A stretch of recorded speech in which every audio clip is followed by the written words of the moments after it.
These are the trains to nowhere, about 30 miles east of Nome, pointing here in the direction in which they almost never went.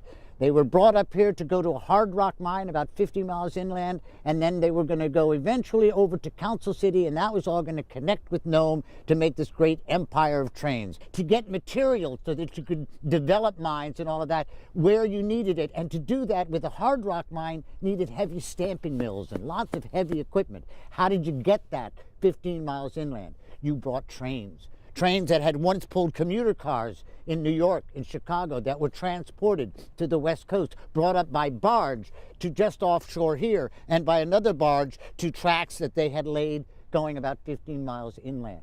And they worked for about from 1902 to 1907. And then the storm. 2-day storm that just tore everything apart.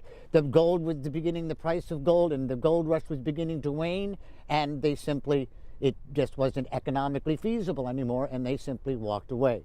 Because of the diminutive size of these things, they were feasible that they could work on this very spongy, soft permafrost and tundra. We're on wetlands.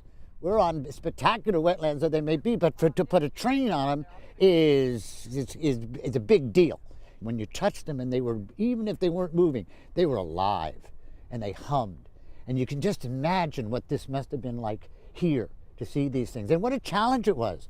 This is pushing the odds 110 years ago. This is doing what people didn't think could be done.